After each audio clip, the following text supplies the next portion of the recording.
Hey everybody, welcome to Dames and Dorks. So force yourself. Oh, sorry. Actually, we have a word from our sponsor real quick. Yeah, we have a word from our sponsor. So let's play our Uh-oh.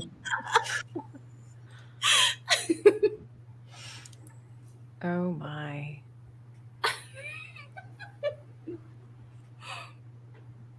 Go force yourself. Go force yourself. You know, it doesn't have to have a negative connotation. I like to try to look for silver linings. It does, because he could be saying, go force yourself to learn more about the economy. Go force yourself to learn about the political stance in which you take. All right, guys. Well, first, before we get into the topics, I'm trying to rein everybody in. If this looks a little bit different, Nomi is out for the week, so we're going to be missing her today. My name is Lily. I'm pretty sure you guys already know me. I was already out for like 2 weeks as well, so I'm back. And we have a really crazy show for you guys today. We're going to be covering a whole bunch of stuff. We already started with Mark Hamill, but first, let's find out what everybody's doing. And pumpkin spice is back at Starbucks. So just in case you guys needed to know. It's that season, huh? No, it is not that season. This is what is the problem with our country right now. It's not MAGA Republicans. That's why they make it crazy iced. Nerds. Pumpkin It's spice. that everybody wants fall in the summertime. It's iced. Iced. So what? That's like putting a sweater on a chihuahua. Doesn't it make it a snow dog? But yeah. Fall is in September 22nd. Gosh, can't you guys wait?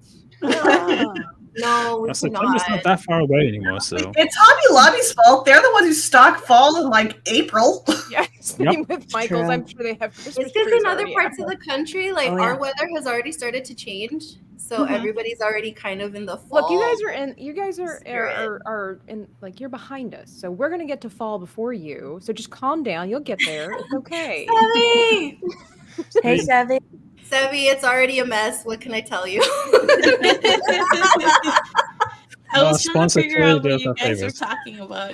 Sevvy, you're an intelligent woman. Does fall start in the summer or does it start in the fall? Starts in the fall. Exactly Oh. my point. Case closed.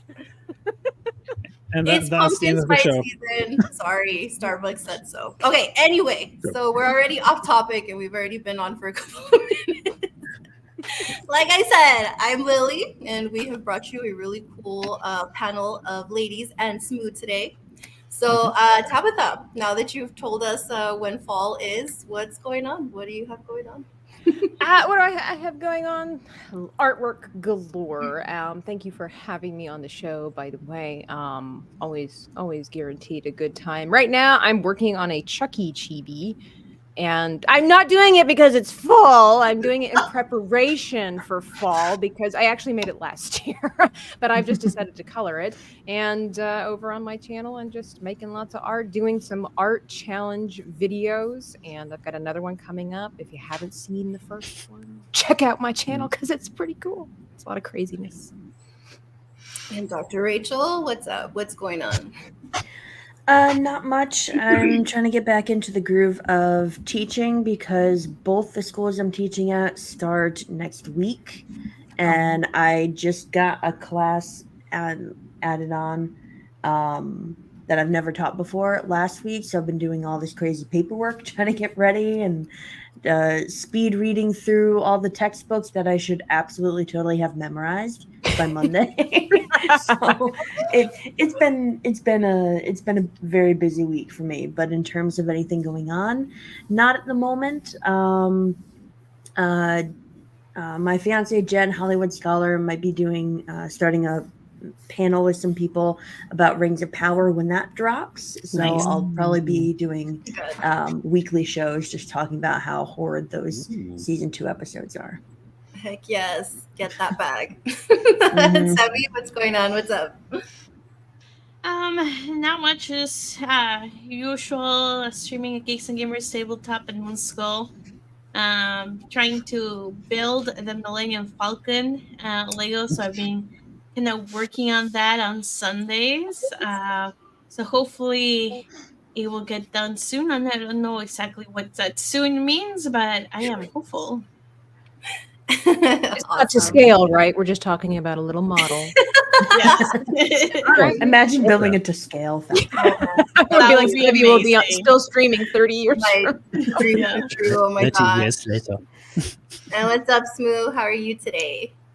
Not too bad. It's Thursday. Just got one more day of regular shifts done. And I'm on night shifts as of tomorrow, so I'm really looking forward to that. Yeah, and another work week until I am actually on a trip to the US. I can't wait. Yay! It's gonna be good.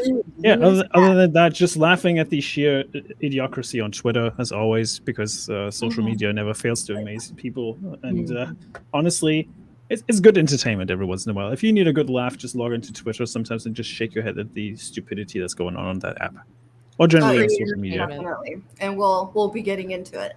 And then, of course, we have our lovely guest, Aleja. Thank you so much for being here. Well, actually, 2 guests. We have 2 guests. Technically 2. Yeah, technically 2 guests. Like, Yeah. Again, congratulations. Here. And then I saw the thumbnail and I was like, wow. Wow. Yeah. So that works. So what's up? What do you have going on? What's going on? How was your day today? It was good. It was good. We got out. We got baby girl her first pair of little tiny cowgirl boots. Aww. So they're so cute. Gonna Yes. die. We weirdly found them at Cracker Barrel. I like Cracker Barrel's they have like these 99-cent salt and pepper shakers that make great decorations for like fall and like Halloween and Christmas. And so we went in, and of course I had to go to the baby section, and I found cowgirl boots, and I was like, okay, she's gotta have these. So we got little tiny shoes. But other than that, not a whole lot. I'm very much checked out of social media. I'm focusing on just growing baby girl. And minimizing my stress levels because, she's due technically 2 days before the election, and I was like, politics are too much. Oh my gosh! So I'm like, I'm done. I'm done with Twitter. So Twitter is completely locked down. I'm not checking it for at least the next 6 months. I'm off Twitter completely for a while because I just want to soak up postpartum with my family and stuff. So I'm going to stay off Twitter for a very long time.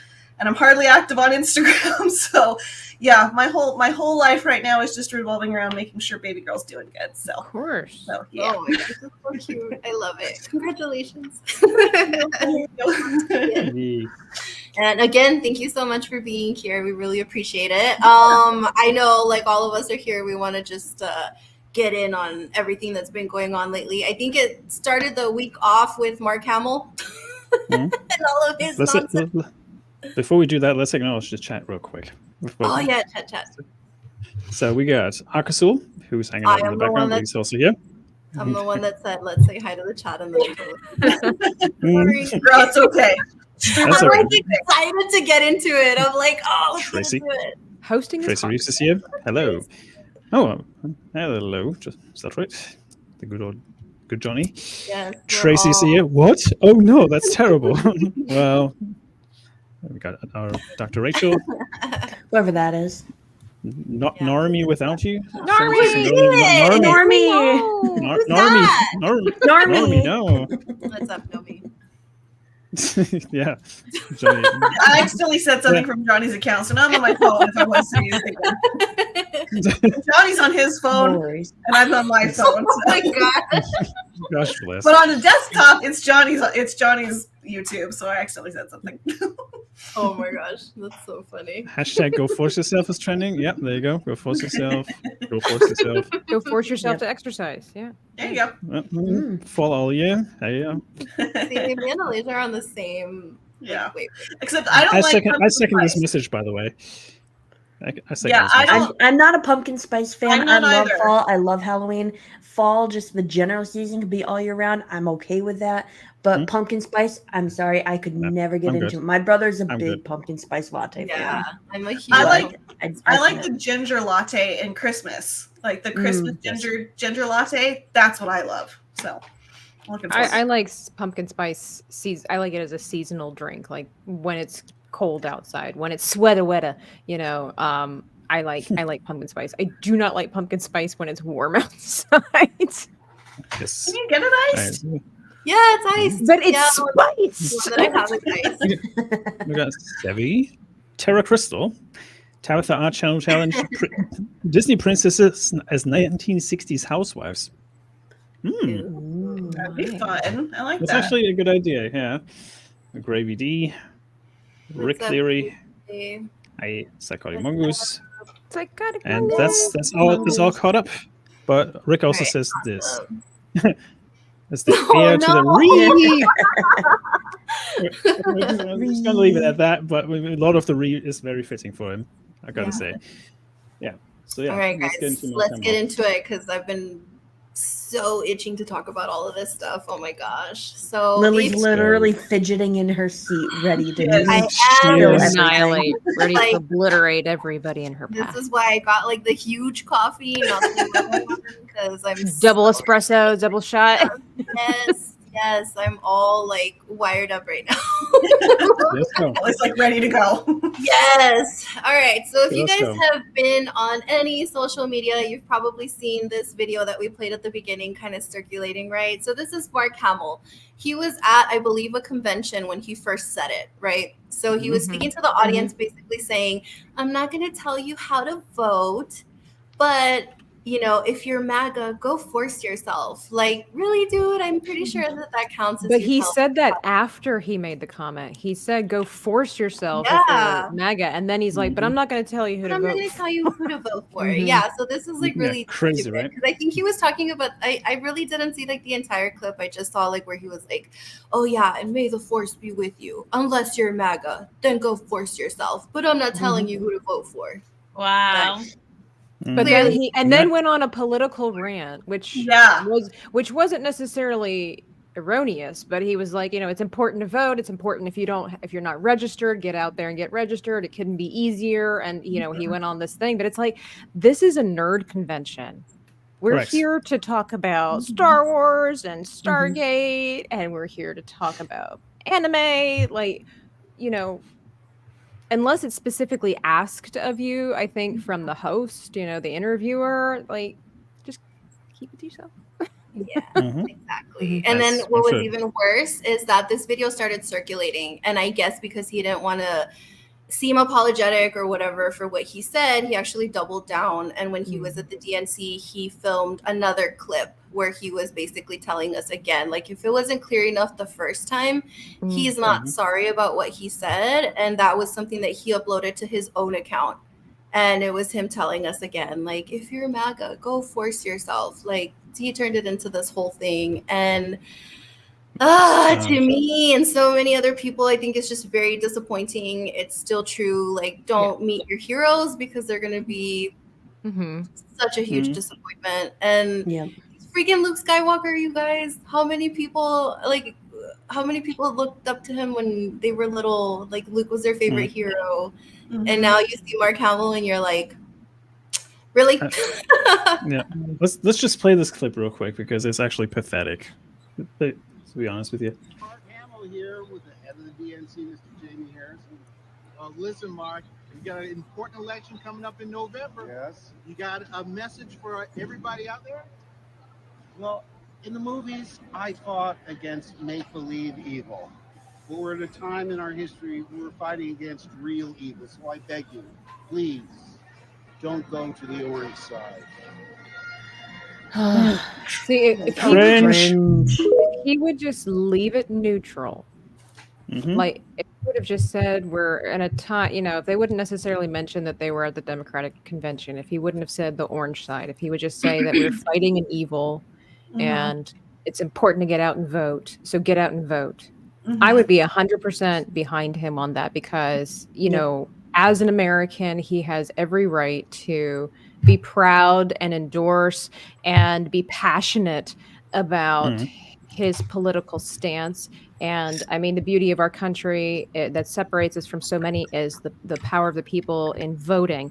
And so I admire his zeal and his passion for the upcoming elections and for the future of our country. I don't appreciate him crapping all over his fan base that don't stand with him on the same side. That's when it's not okay. And especially when you have a platform as large as his, when you're trying to persuade other people to swing your way. Now, again, he can do that. There's nothing necessarily wrong, nothing necessarily wrong with him picking a side and then trying to persuade people to come to the side because he has that right. But you have to be coherent and just considerate of, number one, the fallout, and also the appearance that you have, because like Lily said, he's a hero in a lot of people's eyes, and you have a lot of young followers. And so now we have a bunch of adults and we have a bunch of seniors that are telling the future generation that it is okay to tell people that you don't like them, that you can be hateful towards them, and that you can like, however you want to word it, explicitly tell people to F off. However you want to. That's Tara's not okay. nailing it on the head. Tara's nailing it on the head. In the same thing though, yes, he can do all of this at the same time though, but Disney's okay with it, and they weren't okay when Gina was expressing her thoughts. Right. And hers were more neutral as far as she wasn't picking a side. Like she wasn't out there telling half of her fans like, I don't like you because of the way that you vote. And you know that a whole bunch of other actors have done that too. I mean, it always gets brought up. Pedro Pascal, he did that. He did that and alienated half of the fan base. And Luke. Oh no! It'll always be Mark. Luke. Yeah, it's always gonna be Luke. And Mark Hamill's out here doing the same thing. And I think that's what's not cool about this whole situation. I honestly don't care how you vote. That is your right. Absolutely. Yeah. But when you're telling people that don't think like you, that you hate them, and that X, Y, and Z should happen to you because of the way that you vote, that's not okay. Plus, it's just not a professional take. It's not a professional action. You're being, you're employed by a major company and all these different things. And again, you have children that are watching. You need to be considerate of how you're perceived. You can display your passion for whatever it is that you want to without being critical of other people's decisions. Yeah. For example, Lily with pumpkin spice. She's still beautiful. Despite the fact that she drinks pumpkin spice in August. And I've even talked to parents of young children, and they swing conservative. I know this gal, and she even has like she does pen trading, like the Disney pen trading. She makes pens, like that's her at home business. Is she makes Star Wars pens. She has told me privately, I don't let my kids watch Star Wars anymore because of X, Y, and Z reason, because of the politics, because of the overt innuendos that are now being put in so many of these shows. She's like, we love Star Wars. We love Disney in our house, even though they do tend to swing conservative. Like we very much are like, we try to give Disney as little money as possible, but they do still have Disney Plus. But she's like, it breaks my heart now that I can't let my kids watch Disney because I'm not going to let them be exposed to Mark Hamill. I'm not going to be let them be exposed to this. And so like he's losing even that audience. Like he's hurting even that section of the fan base. Like, I love Star Wars. Star Wars is my job, but I'm not going to let my kids watch it anymore. You know what I mean? That's really sad. That's just because of the association to it, right?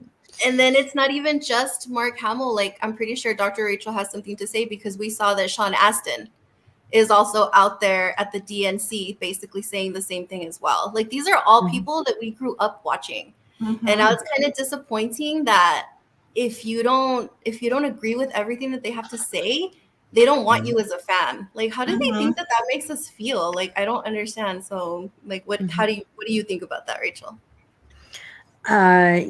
So I think I noticed that maybe starting last year, like a lot of people were promoting specifically the 4 Hobbits in like LGBTQ plus merch, the shirts, and they were speaking out about that. And especially Sean Astin has gone to town on that side of the political spectrum. And it's fine if you want to show support to a certain policy or certain group of people, that's fine. But when you start dumping on people who have a different view, when you start pushing down other opinions, when you start hating on other political sides or views of policies that you don't agree with, that really, like everyone's been saying, that really alienates fans.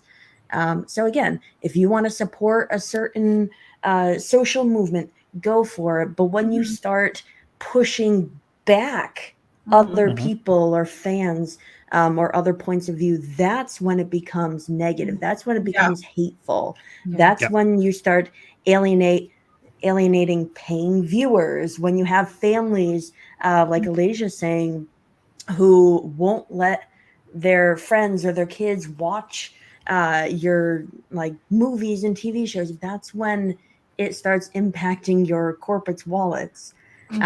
So I think, yes, if you want to voice your opinions in a positive way for support for your ideas, great, go for it. But don't spread hate. Right. Spread kindness, or at the very least, spread neutrality. Like Tabitha was saying, if Mark had just said, we're fighting evil out there in the world, please go vote. Done. Just leave it there. Leave it neutral. That would have been great. Yep. Yeah. That would have been the best way to go about it. They just can't. They just can't, because all these corporations like Hollywood and Disney and others are so clearly pushing certain values that the corporations themselves are the ones saying, push these values, and people who support anything neutral or anything we don't agree with, like Gina, clearly Gina wasn't even taking a side in anything. She was just, promoting neutrality and really love for your neighbor. And she gets dumped on so heavily. Absolutely blasted. For the past several years, and it's waking people up. Yeah, because I even have several authors that I love and adore who we are so far on the opposite ends of this political spectrum, it's not even funny. But never once have they voice their opinions, but they don't tell them, if you vote X, Y, or Z, don't buy my books. I've never once seen that from either of them. And they're both women, both feminists. Fine, I don't care. You write good books. There's a way to do it. And Mark Hamill just can't seem to just help himself. He just has to keep pushing that button. Do you know what I find very fascinating is that the recent interview that Gina Carano had with, I don't know what that guy's name was. It was just the latest interview that she did. That bald guy. The bald guy. He made a very interesting point where they were talking about the young individual who took a shot at the president, or at our former president, and he said, you have to consider, he's like, what is going on in the minds of young people right now? He's like, for the last 8 years, and he's like, considering, I believe the young man was like 20, 21. He's like, so for the last 8 years, whether it's like, I'm paraphrasing slightly, but like entertainment, politics, music, and everything like that is strongly telling you and trying to persuade you to dislike people who don't agree with you. It is okay to blast people on social media. It is okay to call people names. It's okay to call the police on people, like everything that we can think of. And he's like, can you imagine what this is doing to the mind? He's like, no wonder. And he's like, also, they were calling, and I know this is not exactly political what we're talking about per se as far as with the presidents themselves, but what I'm saying is, like, you have people in this that are saying basically they are encouraging violence against certain political sides, to the point where they were comparing a former president of ours, to Hitler.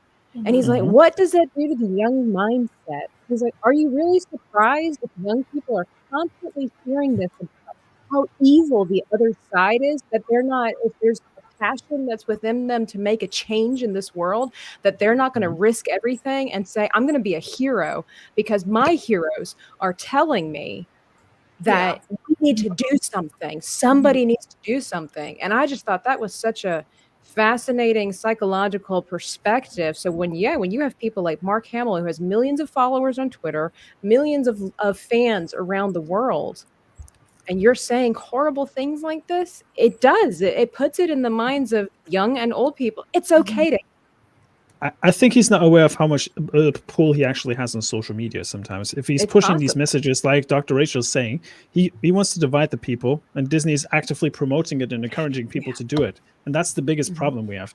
Disney is way too political these days, and thanks to the current leadership that's in the company, they keep pushing this ideology. And you see a little tiny shift within small branches of Disney now, especially in Marvel. But Lucasfilm especially is pretty lost when it comes to that. Yeah. Because they want to double down, because they will never learn from their mistakes, because they did nothing wrong. They did everything correct, according to them. So, it's kind of sad about, it's true. Yeah. And Sevvy, did you want to add something to what did you think about this whole situation? I'll give you a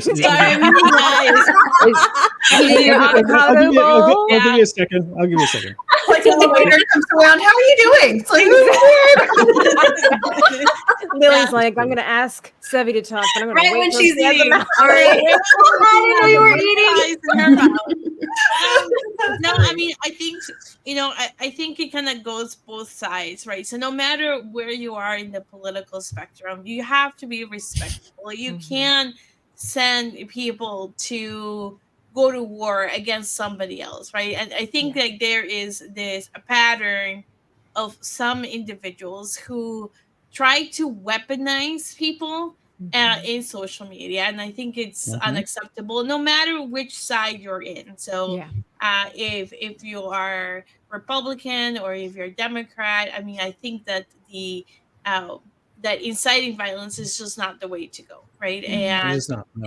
You have to be respectful. I agree with it, right? I think that the discussion about whether or not celebrities should have political views or if they should stay quiet, something that has been discussed for decades. So this is not the first time that people have talked about it, because like you have people coming in and speaking out one way or the other, and it has been debated if you are in the public sphere that way, like should you really take one position or another, right? And I think definitely recently now there has been more aggression coming out, and I would say the aggression that is coming out has, like, I've seen it from both sides. So not just Mark Hamill that is doing it, and people going out there and using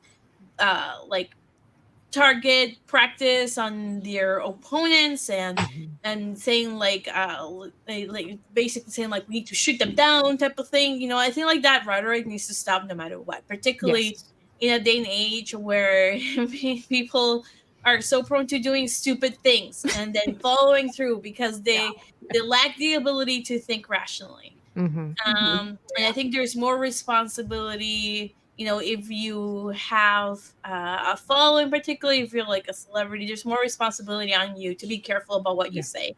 And I think some people stop remembering that. In the words of Uncle Ben, with great power comes great responsibility. Yeah. And it is true. If you're given a platform. He also makes good rice. No, it's true. Yeah. It's true. Yeah. I love everything that you guys said, and I totally agree, because I mean, this is basically what, like, I think Tabitha, what's up, Shadow? Tabitha got into it, that yes, these are people's heroes and they're hearing them talk about all of these things. You don't think that's gonna like stay with them? It does, because these are younger kids. I mean, the person that tried to, our former president, was a young kid. He grew up hearing all of this for the last 8 years. He thought he was doing something right. Like, come on. And like, with either party, it is statistically proven that we have higher rates of depression and mental illness than we have ever had before. This is common knowledge, and both sides, there is usually one side or another that kind of talks more about it than the other, but both sides are aware of this, right?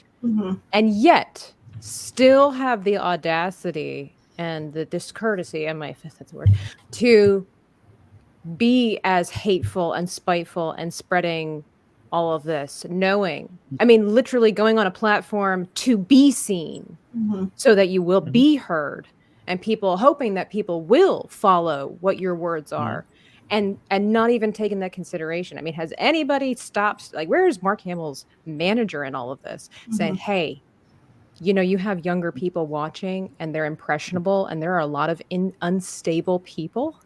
You need to zip it. We might want to be careful with how we present ourselves. And I want to highlight was something that Johnny said earlier. The ability to separate the artist from the art is get more and more tested, and it's true because you don't necessarily see Luke Skywalker anymore when you see Mark Hamill. You just see Mark Hamill, the individual, and that's the thing. And it's the same with Will Smith. Like, Will Smith is a prime example of that too, although he's famous for all the wrong reasons nowadays, especially when it comes to the Oscar slap and all that stuff. But yeah, some people just barked up the wrong tree, and they find out and scramble to have a little bit of relevancy, and that's pretty much what Mark Hamill is doing now, and that's why he's going after these MAGA chuds now, because he feels like that's the only way to get some sort of relevance. But it's not really working for him because he gets a lot of blowback on most of his tweets. Although there's still some people who want to, some people still powder his butt a little bit and say like, yes, Mark, slay, yes, queen.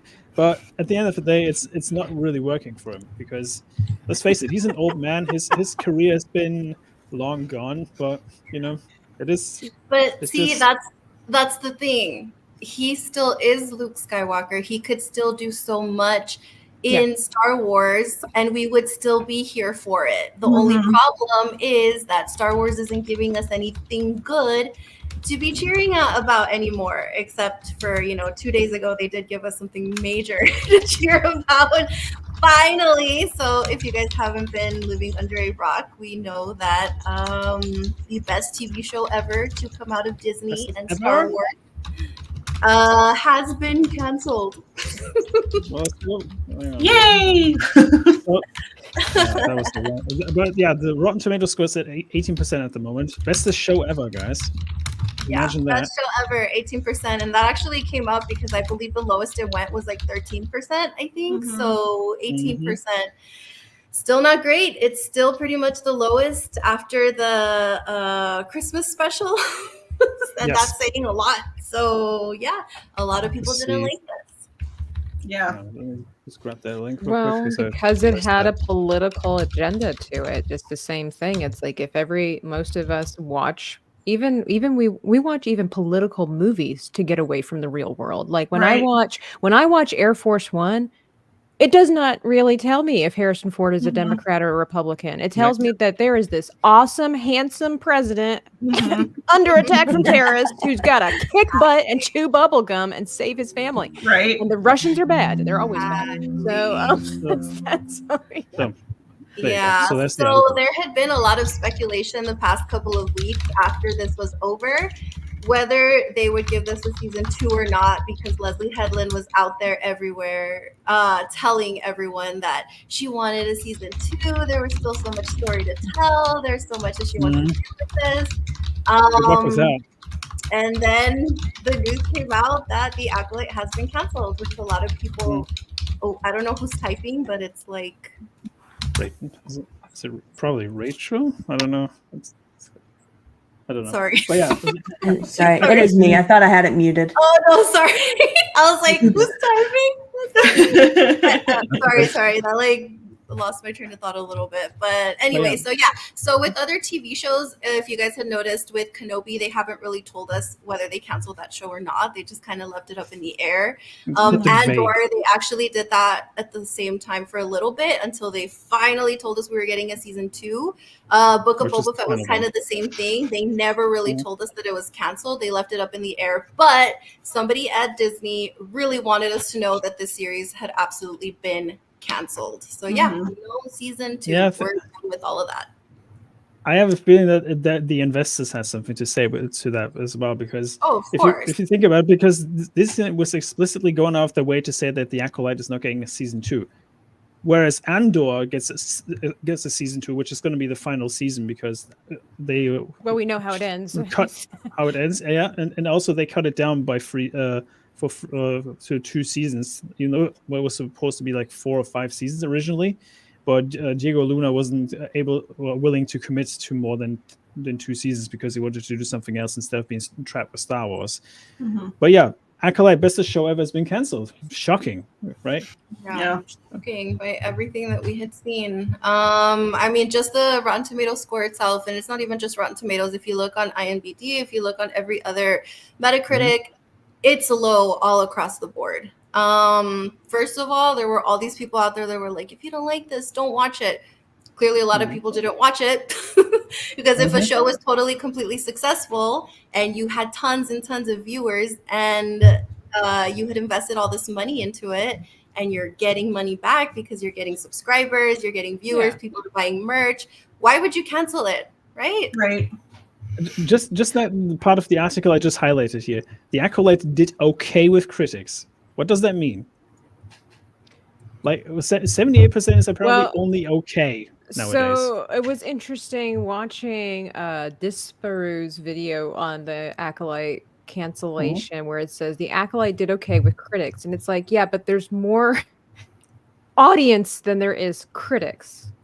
So you would have to hire more critics than audience in order for things to balance out. And when it says the news, not entirely surprising, the Acolyte did okay with critics with 78 on the Rotten Tomatoes, but divided the Star Wars fans. Well, yeah, it's not a proper ratio. You know, if you have 5 critics that say it's the best thing ever, but you have 1 million people that say it sucks, of course it doesn't make sense, and it gets divided if it has a higher critic score. Well, I'm looking at Rotten Tomatoes right now, and it's 78% from the critics that get paid to give the review. It's 18% for the average viewer. So I mean, like, there is this obvious way where the folks that get paid to rate movies and TV shows, they're just always completely out of touch with how people actually feel about it. So I'm not really surprised. Who cares, in my opinion, that the people that you paid 78% liked it. Exactly. But see, the thing that a lot of people fail to understand is that these companies are making, well, they should be making their product for their target audience. They're not making it for the critics. And that's where a lot of people are getting the disconnect, where you're not creating these shows for critics, or at least you shouldn't be. I know now they are. Now these shows are basically for the people that work at Disney and Star Wars. They're made for the critics. They're made for the very tiny percentage of people that actually like this kind of stuff.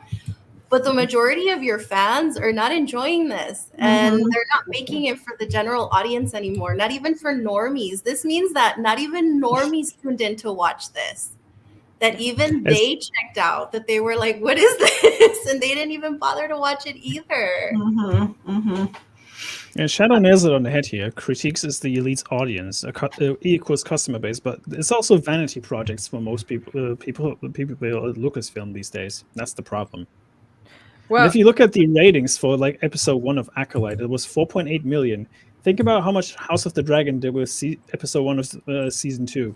They had like 7.1 million. And that was like within like the first week.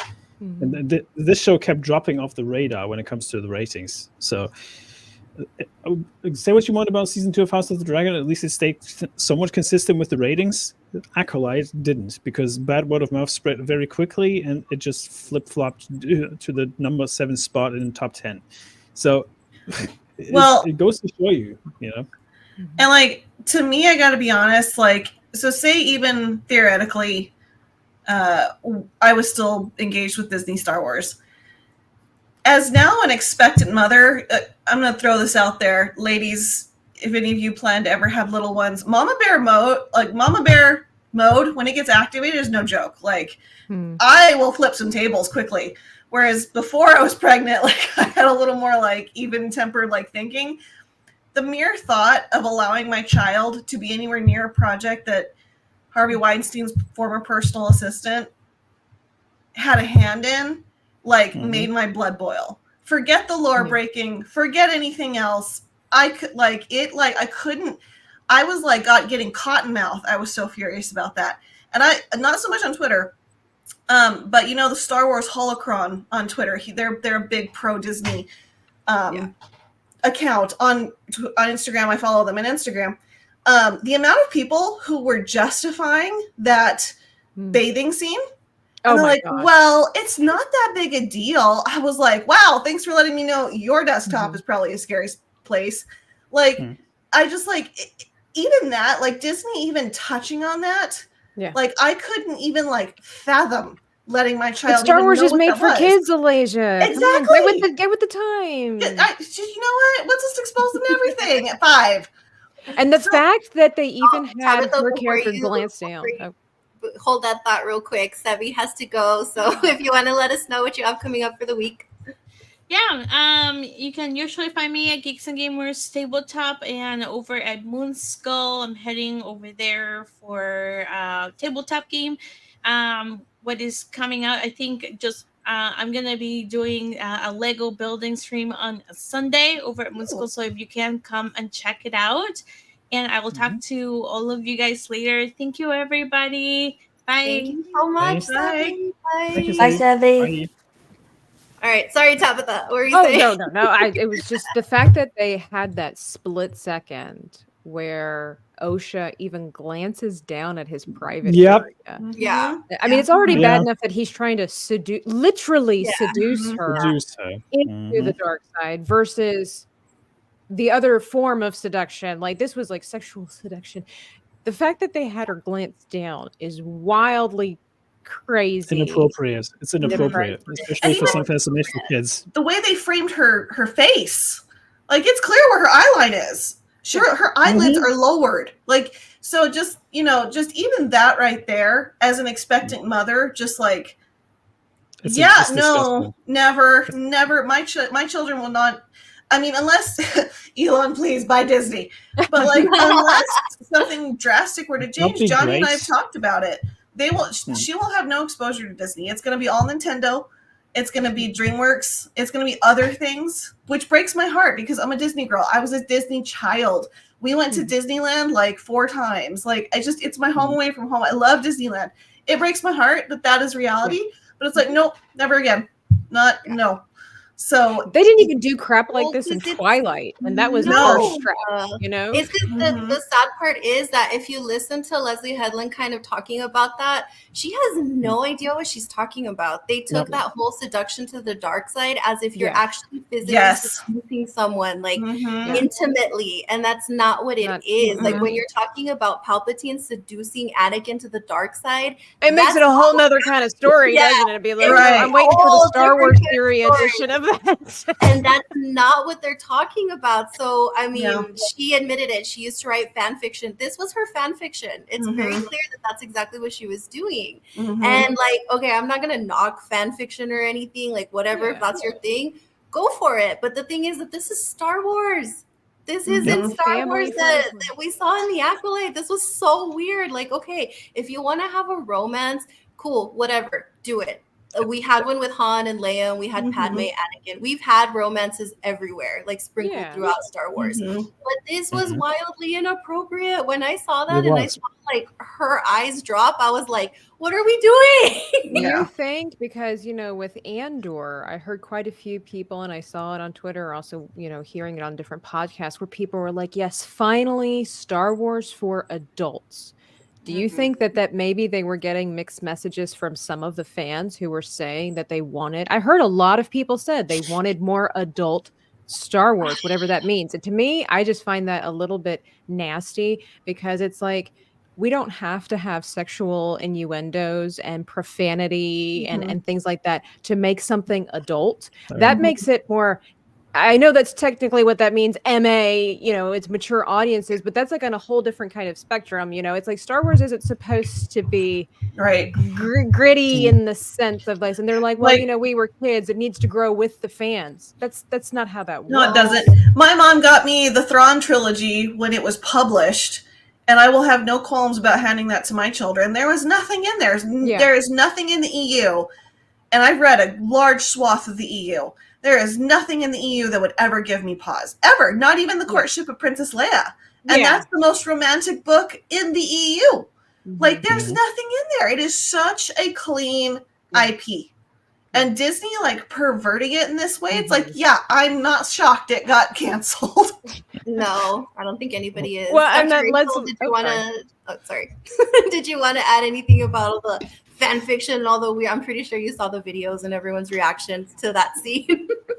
Oh yeah, I just see videos here and there. I don't watch a lot of them just because I'm such a noob when it comes to Star Wars. I feel like I'm never gonna catch up in a billion years. But with how much new stuff there is coming out from Disney Star Wars, it makes me not want to jump in. But it is fascinating just seeing all the people who were pandered to for the Acolyte now turning against Disney because the Acolyte was canceled or the season 2 wasn't greenlit, whichever version it is. But yeah, I don't really have much to say about it other than that. Just in terms of fan fiction, we see this so often where not just Disney Star Wars, but even things like, what was it, 50 Shades of Grey was actually a Twilight fan fiction. And like all these different things, like there are fan fictions. It's fine if you want to write your own thing, but when you try to get it published and make it canon and things, it doesn't work because it dumps on what came before. You can't blame Leslie Hendlin for that then, because she's not the person that is in charge of making this a reality. Somebody gave her the opportunity. So it's not her fault. So she took her shot. Like, she took a chance. She's like, this is my time. I'm going to give it my best, whatever that means. So it's really not her fault.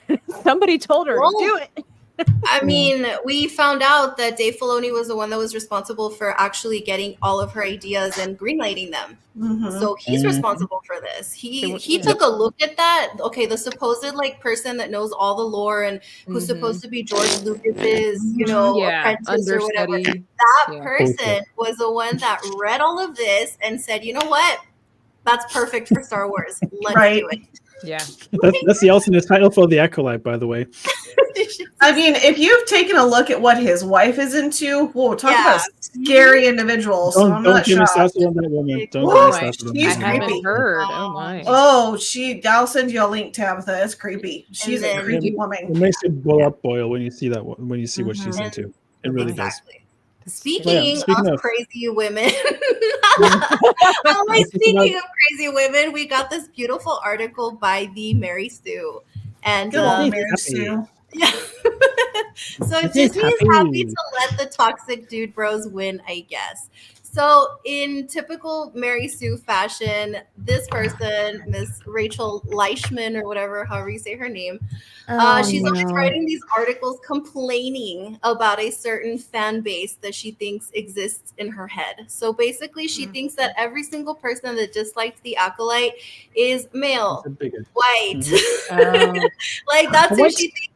That's who she thinks is to blame for the Acolyte getting canceled. How many women? You're the problem. On this panel?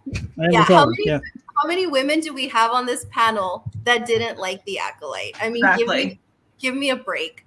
Really, I really feel like these people go through Twitter, they go through social media, and every single person that's a female, they completely ignore that we're among all of these voices and say, you know what? I'm just gonna not look at that. You know who's like really if anyone knows who Punch It Chewy Press is, they are so guilty of that, and like it's infuriating because I know his wife. I've actually talked to her. She's actually a sweet girl, and she's not on her power trip about Star Wars. They're so bad about that, and I'm like, you guys aren't even allowed a large account, and you guys can't even acknowledge that women don't like this. You guys are like such women don't watch Star Wars. What are you talking about? Right? We don't watch Star Wars. Oh my gosh. I thought Star Wars is a girl's brand. No.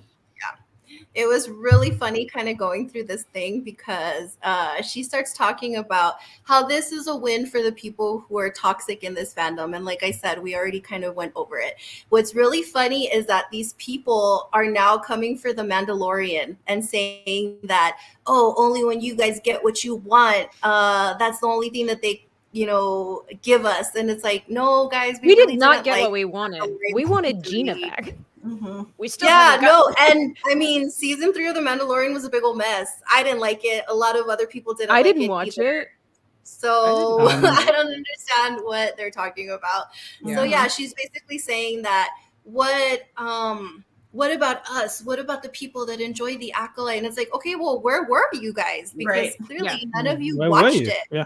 That's the Well, problem. Like, where was this audience for this TV show? The thing is, they might have watched it, but they're such a small minority that Disney can't like justify even appeasing them. That's the thing, and I think that's what's so funny. It's like, no, I think they did show up. I just think that speaks to how few of them there are.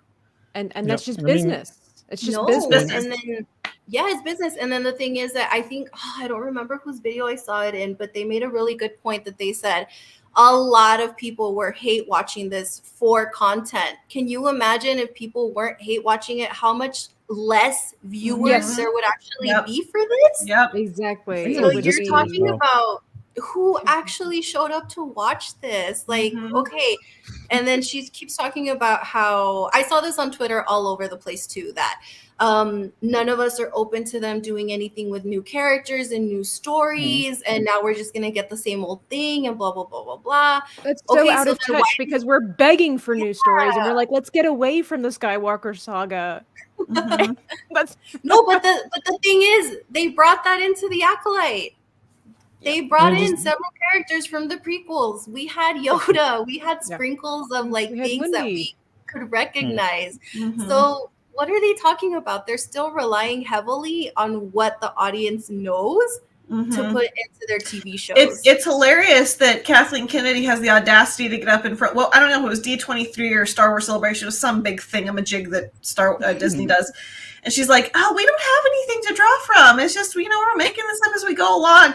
And I'm like, here we are, Darth Plagueis, probably one of the most essential Sith characters in the entirety of the canon that is the EU. And I'm like, what are you talking about? You keep drawing in, you keep cherry picking out of the EU that you supposedly don't have in order to fill in the gaps of your very poorly written show. Like, stop it. Stop it now. It's just like when Kenobi came out and Kathleen Kennedy even said, yeah, we don't have anything to work with. You canned the EU book. That was actually pretty good. It made a terrible show. But it made a terrible show. And I'm still pissed about that. Yeah, that book is so good. It's really good. The book is really all good. of the books that I've read so far, that's still my favorite book. There hasn't been another book to top it. No. I wish that we could get an entire like trilogy made out of that book, not under Disney. Not under Disney, because I like. There's a bunch of other really cool books and really cool stories. I would love Jedi Dawn of. Into the Void, Dawn of the Jedi, Into the Void, like that, the establishment of the Jedi Order, like, give me. But I don't trust Disney. No, we don't trust Disney. That's why when I saw Darth Plagueis, I was like, oh my gosh! Like, on one end, I was like, you know what? Make season 2. I really, really want to like make more money off of you guys on Twitter.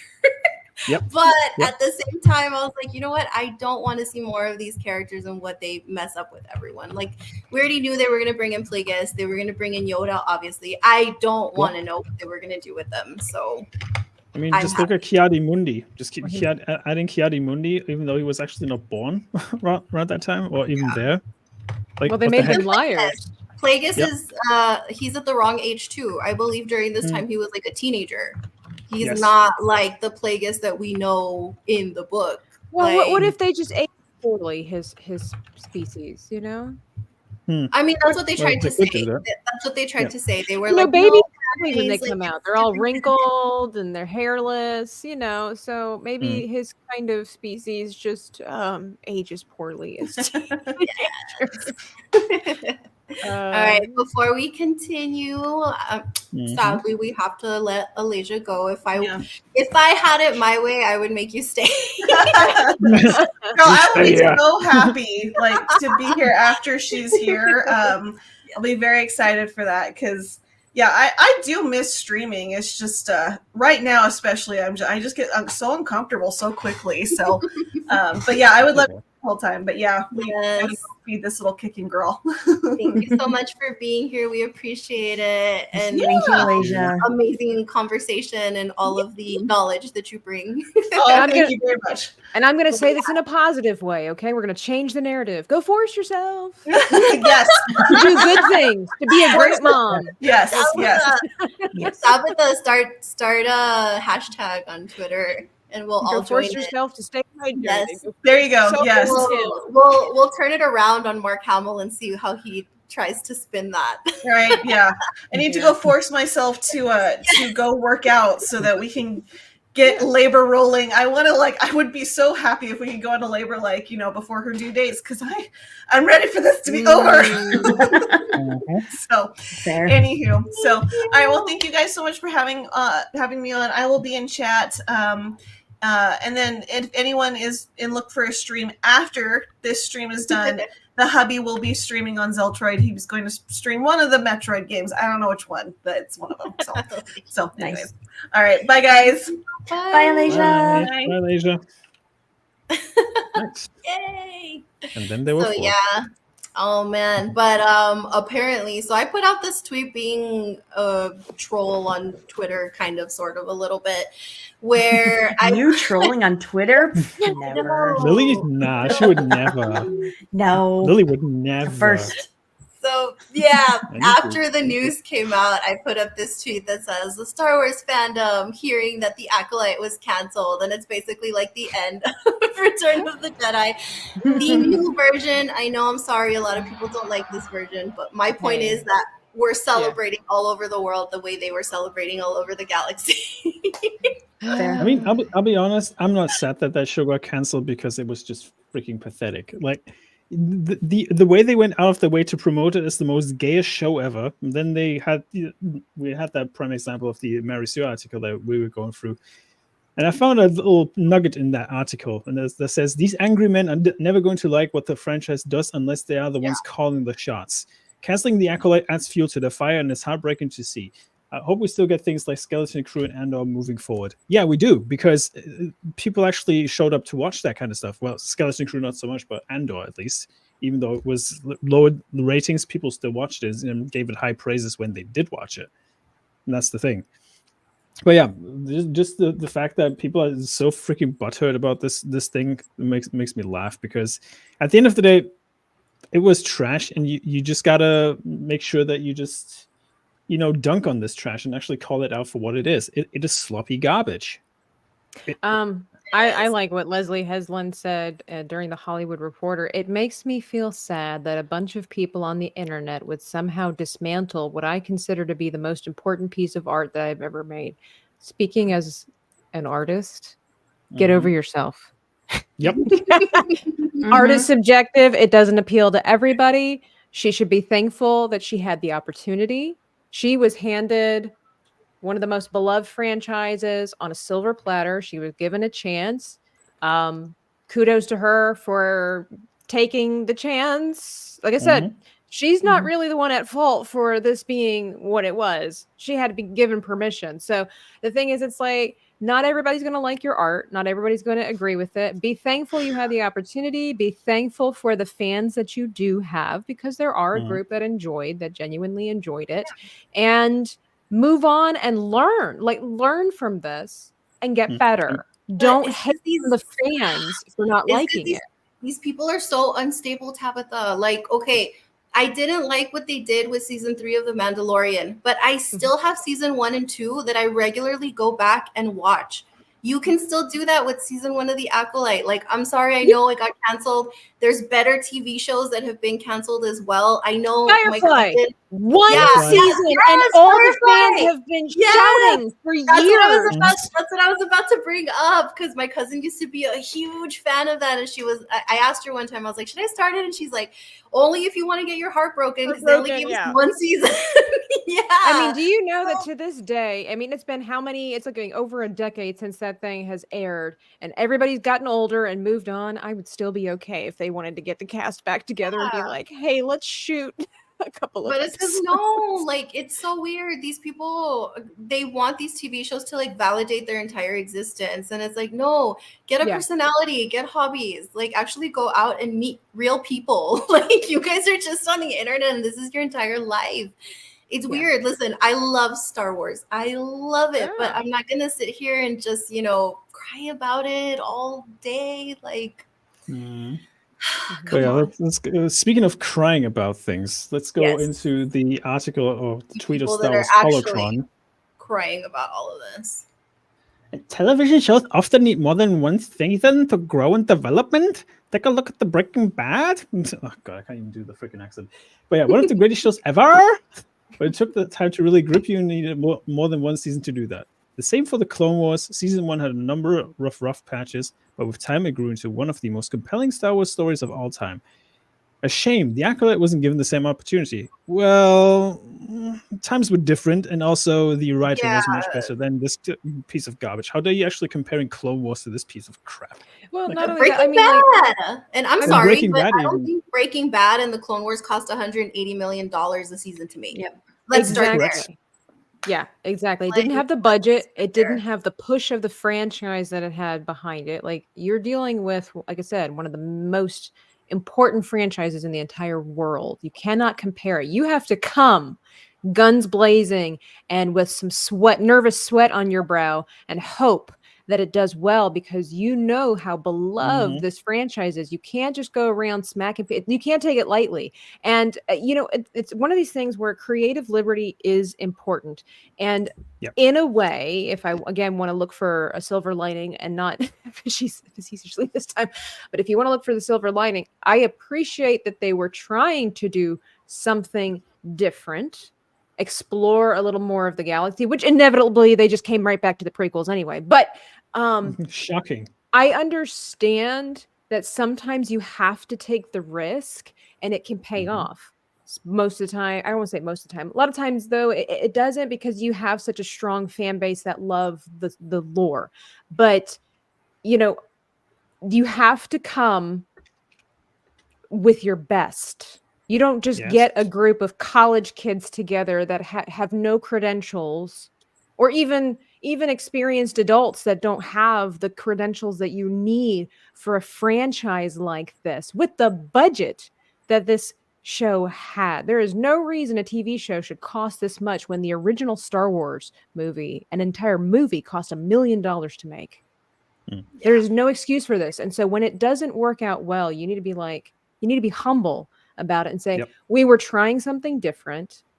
And, I think that would, as the fans of the opposite side, if you will, right here, I think we would be appreciative and maybe even give a little more leniency to a show like this and be like, okay, they tried, it just didn't work for me. If they were be willing to admit, okay, we tried something different, wasn't our best. Something else, something like this, rather than being like, well, you guys are hate shaming and you're just critic bombing and all this nonsense that they know is not true. And I just like what you're saying, I think we would have been a little bit more open to it as well. But look at how they started promoting this TV show. First of all, they were already out there saying, oh, we already know that all the toxic man babies who are islamphobes aren't going to like this TV show and they're going to complain about it. And then what happened like mid-season? Amanda Stenberg drops a diss track making fun of all the people that don't like this TV show. Like, how do you expect us to be nice to you after that? Which, by the way, I'm not saying where's the follow-up? I'm not saying that you need to go bully her or any of the cast or Leslie Headland or anybody. Don't do that. That's what I'm saying. Don't do that. Like, just critique the show and things like that. Don't bully them. But it's kind of hard not to have things to say, especially when the people who are making this already have enough to say about us. And they're in your face about it. And she has no leg to stand on. And this nonsense, and I'm going to call it for what it is, this nonsense in these interviews where she's like, oh, these little brown girls who don't think they have a chance. And it was rough life for me. Number one, she was in the Hunger Games and everybody loved her. Okay. She was like one of these favorites. We couldn't believe that Rue died. I couldn't believe that she was Rue. Okay, you already have a career that's being launched, and you're doing okay. But to bring in all this other nonsense because of the fact that there have been plenty of successful and well-beloved people of color, as they want to say, which I love what Desperu says. What color? There's a whole spectrum. The fact that number one is also is you are half white. Okay, so don't be going around my people. You are the minority of the minority. Your people are fine. If anything, your people, whatever that is preferred. But she's half Dutch, so it's okay. She's fine. She'll be okay. She has hundreds of thousands of dollars. She could pursue whatever it is that she wants. She has a leg up more than what most people have because of her identifications. And this is nonsense. Stop blaming the fans for the fact. And the other thing is too is that it's not her fault that the dialogue was crap, okay? I don't think she's a bad actress. I think that she was given a bad role. The problem is that she's young and feels she's entitled, and so she felt like, just like, this is, again, Mark Hamill and people like him, I'm sorry, I'm feeling passionate right here. Mark Hamill and people like him are giving women like her, young women like her and Rachel Zegler, the confidence to feel secure in what they are saying and not having any repercussions from it. They don't understand that Mark Hamill's been doing this for 40 plus years.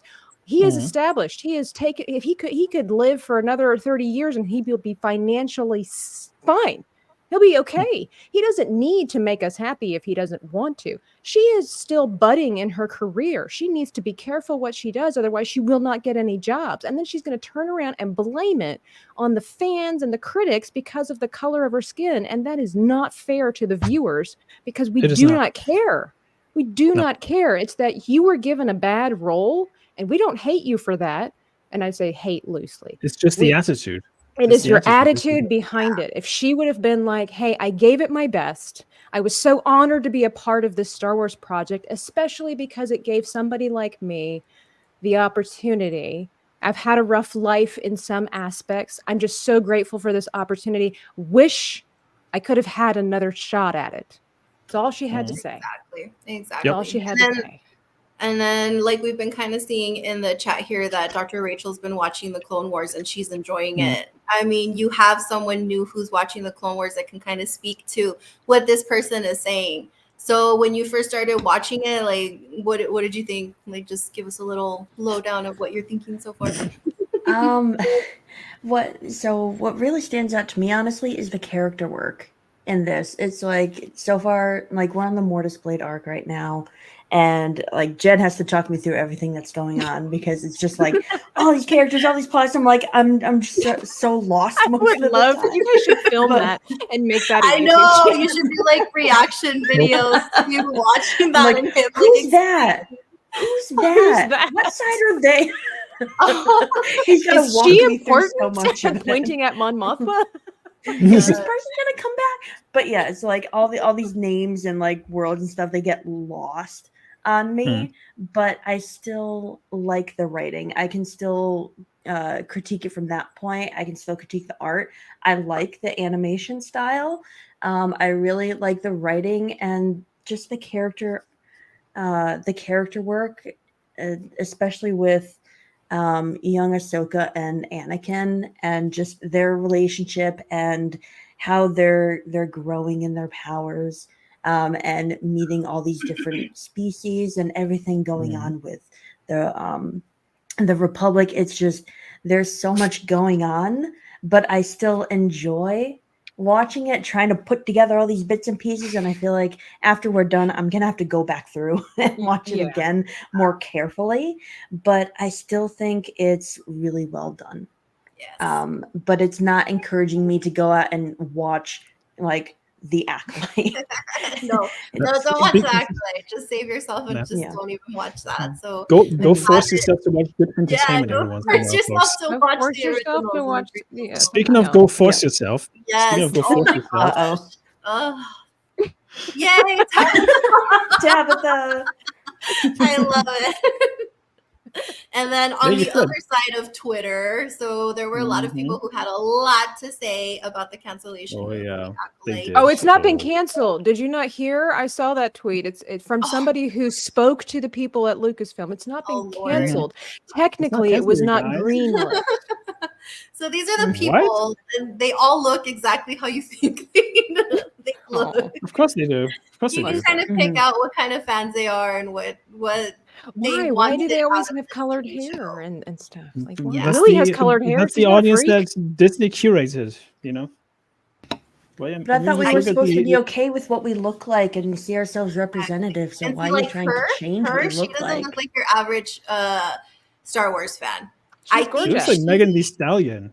Yeah, no, like for her, I think what she expected out of this is she thought this was going to be another Bridgerton, another Twilight, another 50 Shades of Grey. Like, this is the kind of fan that just from listening to what she had to say, that's probably what she thought this was going to be. I saw another girl on Twitter say exactly the same thing. She was like, nothing had made me care about Star Wars before except for this TV show and Kamir and Osha. Like, what does that tell you? The kind of fans that this was reaching. I had to think for a second when she's like, incels don't like two people of color holding hands. And I'm trying to think, who's the other black person? And then I realized it's like, oh, that guy. You consider that guy? You guys consider that guy a person of color? Like, I don't know. He's like the same color I am. Last I checked, Asians were white adjacent, according to Twitter. So I was really confused at that. I'm like, who's the other? It only makes sense in their narrative, Smu, because I also do not fit into their narrative unless because you're not Latinx. Yeah, no, because I am not dark enough, so I don't count. My opinions don't count to these people. I'm too light skinned. I mean, see, this right here proves that they're only concerned. They don't understand business. They only are concerned about emotional feels. They're like, I saw this where they're all upset because like, couldn't they just wait until it wasn't this guy's birthday? No, because the world doesn't revolve around our birthdays. No, exactly. I mean, that was kind of crappy thing that happened to him. I feel really but I don't bad. think they planned it. Like they have more important things to do. To the internet before the show even had a chance to air. Yeah, no, honey, that's not why this was canceled. No, no, it's just they don't understand. They don't understand why it was canceled. Oh, look, it's Jeremy. There's Jeremy. Ryan Kinna. There's Jeremy and Ryan. No, wait. This was really funny though because the third one is Mike Zero. So they lumped them all in together. No. That is terrible that they grouped them together with Mike Zero. To an insane degree by so many people who were hating on it just because of what seemed like internal prejudice. Internal prejudice. Yeah, internal prejudice. If it's internal prejudice, then it shouldn't bother anybody because it's not. If it's external, that means it's bothering people. If it's internal, it's not bothering anybody. I got a question for Amanda, by the way. Where's your second diss track? Huh? Where is it? I'm waiting. I know it got canceled. I'm waiting. It got canceled, Smu. Like these people are. Damn it, I want to remix it. Yeah. Oh, you might want to like mute that. I guess people are getting. Yeah. Star Wars fans. Crazy. And by that I mean incels of the internet. Incels of the I internet. love how everybody got resorts to incels immediately. Yeah, right? it's all the incels. That's what I'm telling you. They completely ignore the fact that there's actually women in this fandom that don't like this. Wait, stuff. what incels? Isn't that straight people? I'm confused. Well, it's people like you and me. Yes. What is it? What does that mean? Especially white people, white men. Okay. I get confused with these terms. Okay, but cis means straight, quote unquote, right? So what does incel mean? Involuntarily celibate? Yeah, involuntarily celibate. Involuntarily celibate. They can't get laid. Shadow basically. There you go. Yeah, they're assuming they can't get a date with anybody. Oh. Yeah. Oh, okay. So they're flipping the script. They're basically nerds hating nerds. These people are not nerds, though. No, I don't think real nerds. But like, you know how it used to be the joke, it was the stereotype that nerds are losers, they can't get girlfriends. So now they're flipping this. And this is the funny thing is though, this is the problem with all of this is that these girls were probably the girls that bullied a bunch of guys for being into nerdy stuff, and now they're bullying the guys because they want good nerdy stuff. Or these are people that got paid. I love the copium in this on this still right here. The Acolyte is cancelled. That both of these shows managed to pull off enemies to lovers so well. Oh my god. English? Ugh. My brain is hurting just reading in that sentence. I mean, Both of those Enemies to shows managed to lovers? pull off enemies to lovers. So what? I Which think it's the show? subtitles. What's the other It's show? Acolyte. Managed to pull off enemies to lovers so well. Lucasfilm Probably. Oh, I think it's probably. What's it called again? God, it's not didn't Echo, do but anything it's something to else. protect the cast She-Hulk. or That could be it. crew Yeah. of the Acolyte. Why Mhm. can't the girls Oh, I have don't watch fun She-Hulk, things for so. the girlies?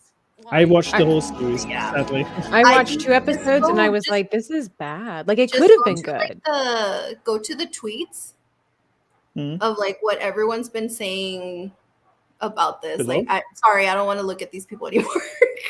Yeah. No, I mean like the tweets that I linked in of what people Yeah. had been saying. Yep. Just give me a sec.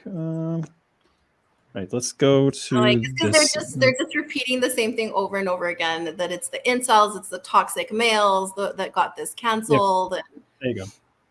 Best prime So for. this- Oh, I saw this. I'm really this was tired of this sharing. lady that said, "I'm really tired of sharing the franchise I love with toxic, misogynistic, immature racists, and constantly seeing them be Oh, where'd you Sorry. go? Where'd it go? be catered to. Even though the rest of us have been here all along, wanting new and fresh stories that connect deeply with all of us."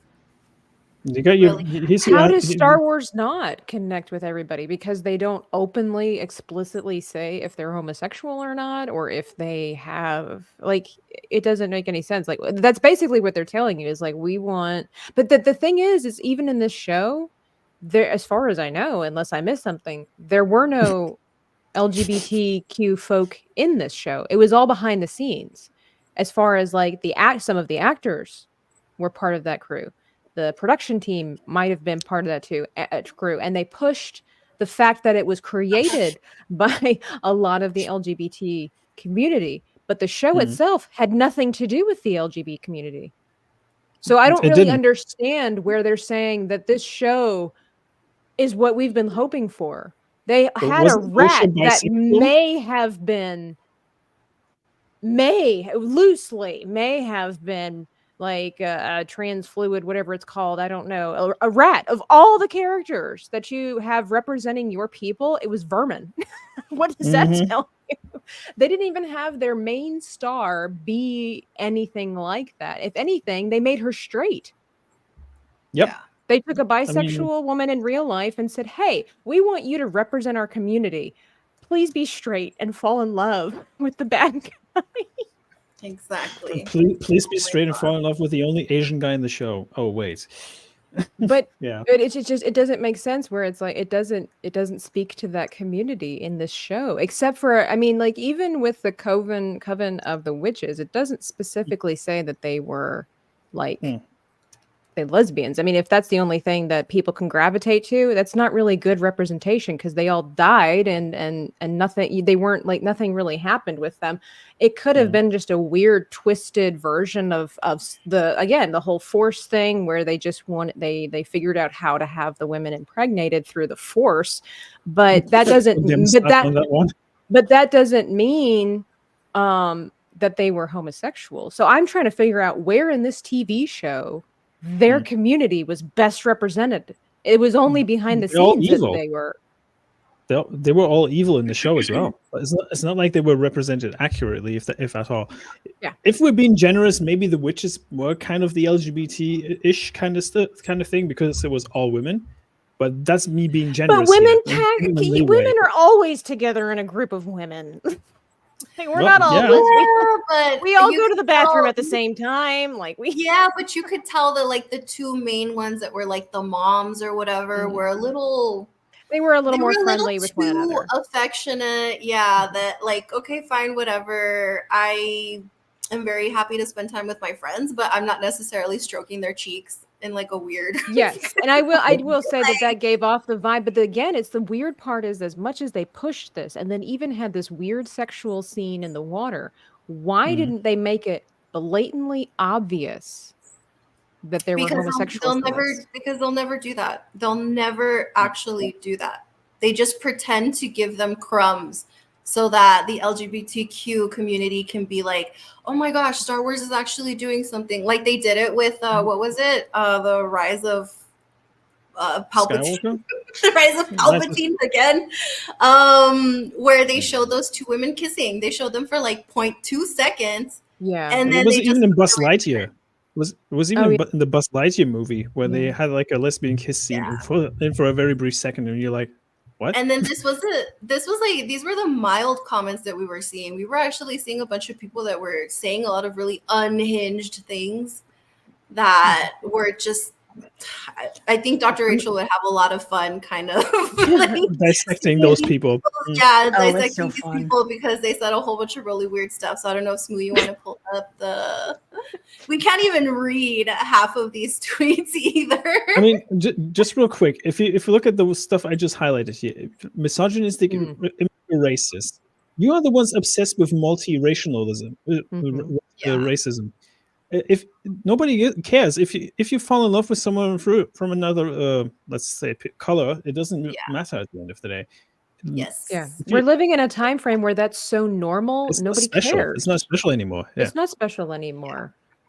Exactly. Okay. You know, it let's just pull up it is what it is. We're gonna Let's pull- end it with these people that are seriously need to seek therapy. Yes, I'm they need to I'm seek not even therapy. saying that to be like funny. Like genuinely, these people need to seek therapy. So if you Also, can, like, blow up the screen. proper therapy. yeah, proper There's so therapy. many. There's so many therapists out there that just Proper will give you a therapy. diagnosis immediately and just affirm all of your behaviors and cognitions rather than treating a mental illness for what it actually is, a negative thing that impacts your life and needs to be unlearned, not something that needs to be supported. It's something that needs to be unlearned. Yes. That's what people keep forgetting. Go force yourself to find therapy. Yes. Actual Go force therapy. yourself to do good. Proper. Yeah. Be better. Yeah. Yeah, so So if you shout out want to to like Master of blow it up a TDS. little bit, if you want to blow Yes. it up a little bit, because we can't really say a lot of the words that they're saying in these particular tweets. So if you guys haven't seen this actually appeared in Drunk 3PO's video too. So make sure that you go and watch all of the cool videos he's been putting out about all this stuff.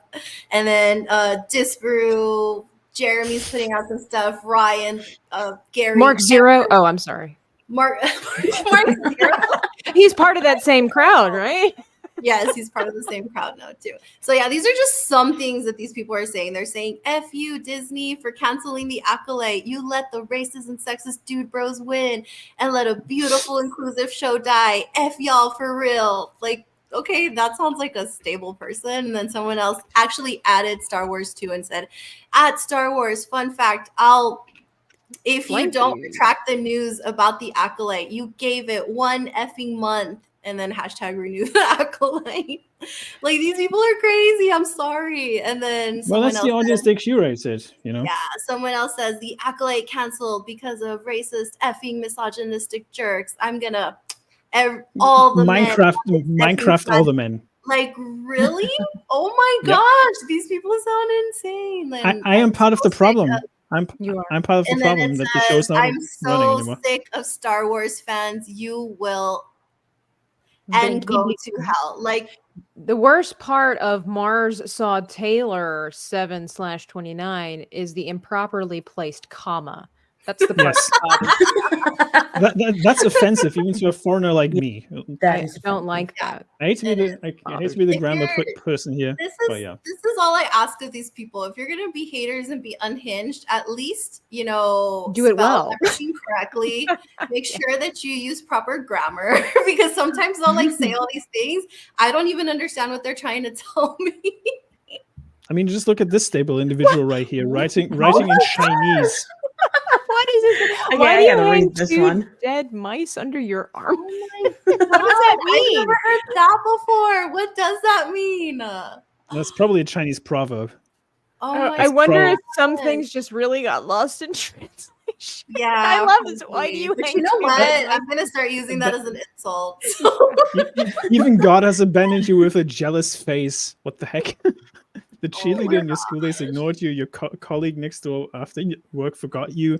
The baby didn't want to enjoy your hug. The passerby on the cliff rejected your outstretched hand. So you can only rely on the empty online world to beg for attention, clown. The baby didn't want to enjoy your hug.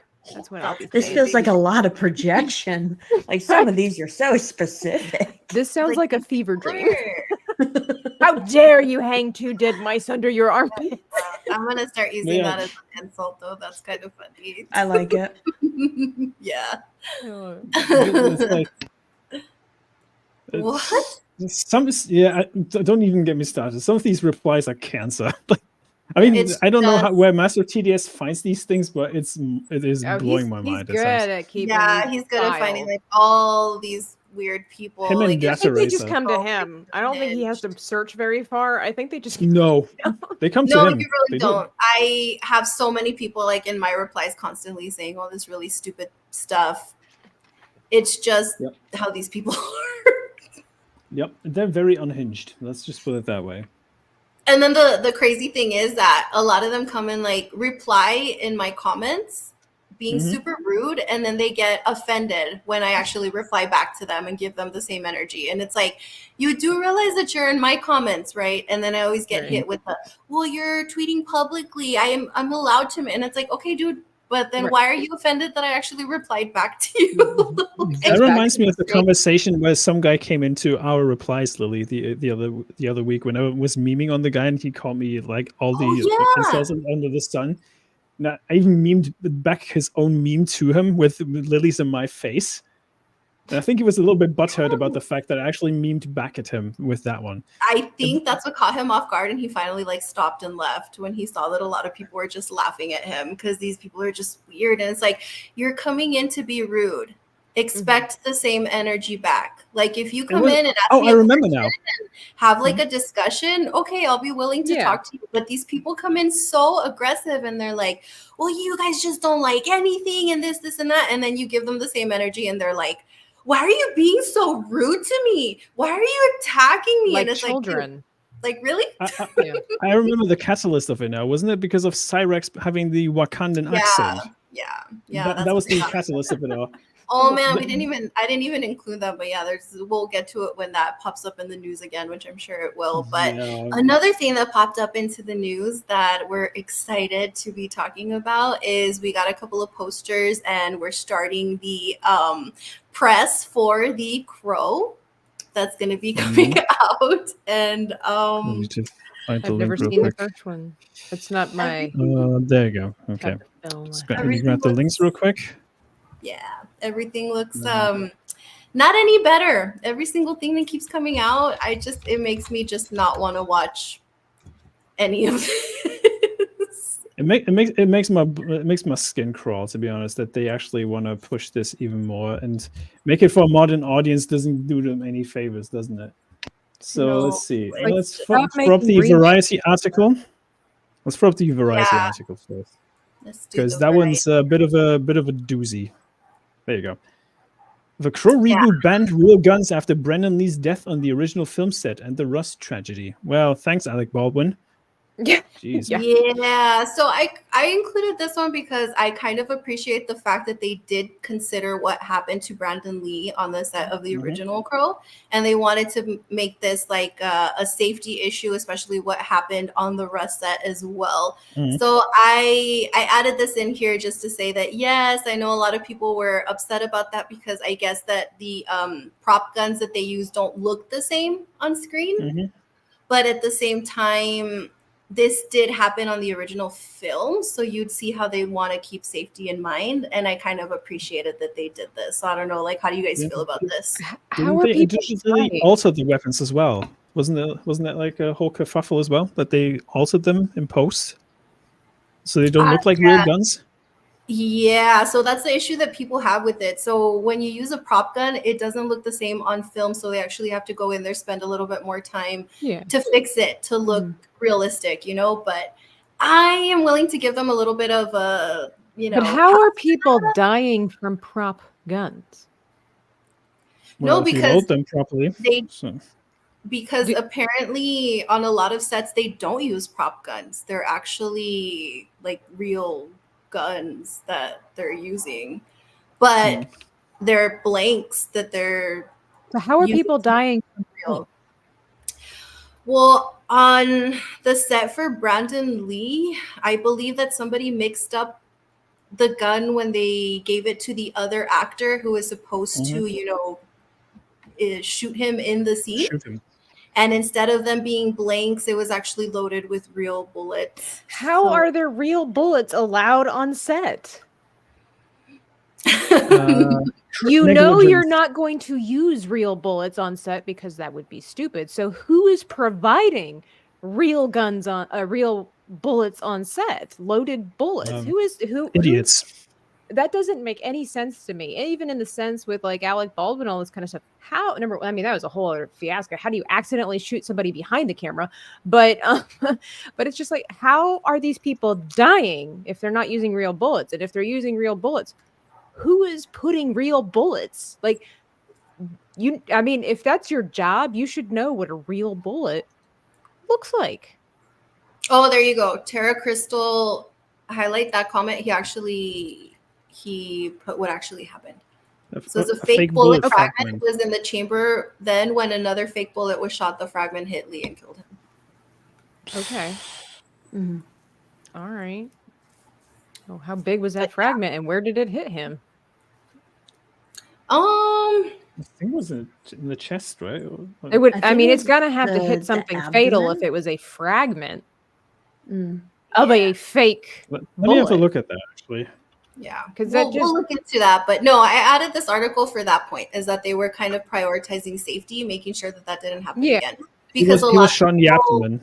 Yeah, a lot of people that are a little bit superstitious were saying that like a lot of things happen on sets and that curses pass on and things like that. Right. So I'm pretty sure that they wanted to just keep safety in mind when filming this movie. So I thought that was okay. I had no issue with that. I was like, cool, keep everybody safe. It was shot in the abdomen. I just had a look. Yep. Very unfortunate. Still find that very sus. Where's Sevvy? She knows these things. Well, but sometimes you just gotta wonder. I mean, obviously, whenever you have an incident like this, and see, kind of goes back, like you learn from it, and you make the adjustments that need to be made because you know serious things can occur, and so that is always a good sign when you're taking extra precautions.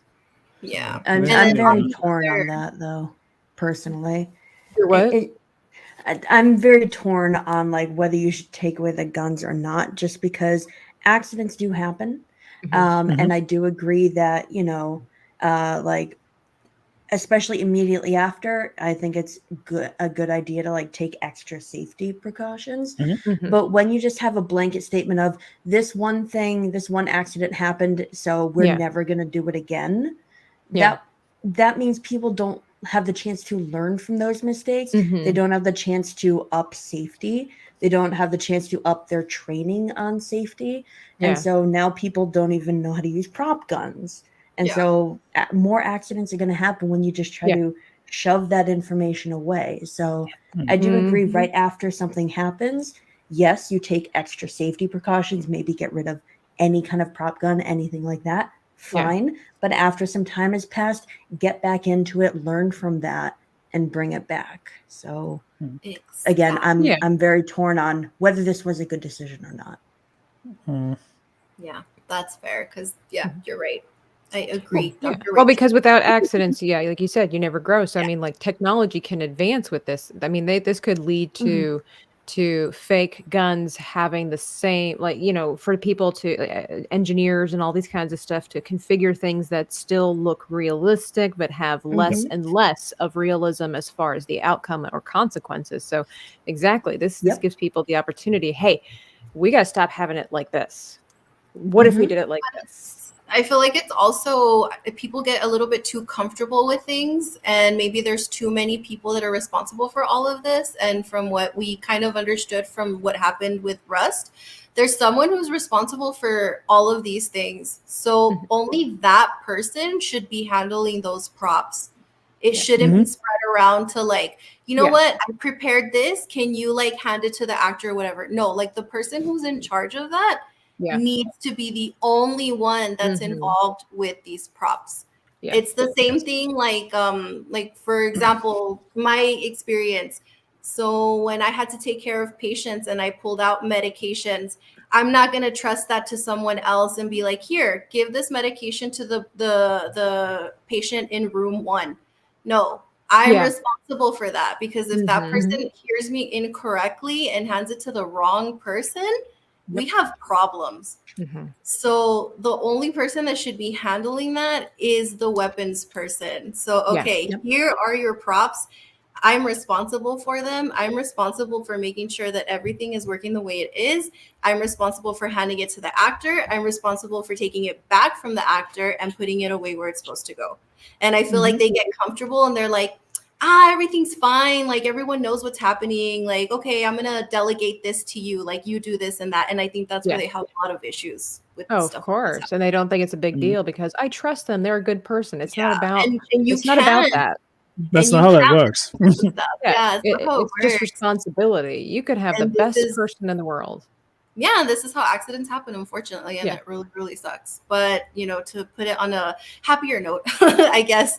So this article is just kind of going through The Crow endures as a testament to Brandon Lee's untapped potential. So I don't know if you want to talk about this a little bit more, Dr. Rachel, since I know that this is something that's like really important to you and you love this movie. So Brandon Lee and, how much you liked him in this movie and what you kind of have to say about it.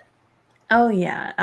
This movie, I will say I can say objectively, it's not a great film, but subjectively I loved it and I still love it.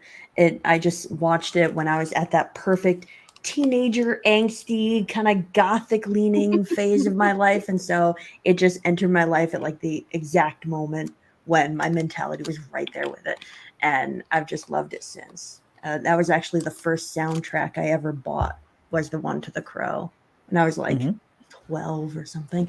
But yeah, so like I love Brandon Lee in the role. I think he did a really good job of balancing this sort of like unhinged revenge seeker as the Crow persona with his past self as Eric Draven, who just was this musician, love for rock and roll, and love for his fiance. They were going to get married, and then they both died tragically. So the story goes, he comes back, is brought back to life a year later to take revenge on the people that killed him and his fiance. But I think they just did a good job balancing that character, and they didn't go too far into his backstory, which I actually did appreciate. I don't always like it when movies and shows go too deep into a character's backstory. I just like seeing, okay, I need to know just enough to know where the character's mindset is now, because I want to see what's happening now. You don't want to over-explain things, right? That's the general idea. You mean like every Batman movie? Oh yeah, but I think this 90s one, Brandon Lee did a really good job of not over-explaining things. Like I said, it absolutely has its faults, but I really liked it. I liked the actors in each of their roles, especially Brandon Lee and the major villain. I think his name was Top Dollar, something like that. Just that actor, I can't remember the actor's name, but his voice is just so iconic, and just it's one of those things of like, yeah, you don't want to sympathize with the villain, but I still want to keep hearing him speak for a while. See, and to me, that's a good villain when there's something about them that just keeps drawing you back. You're like, oh, they're evil, but man, I love them. Yep. So I love that movie.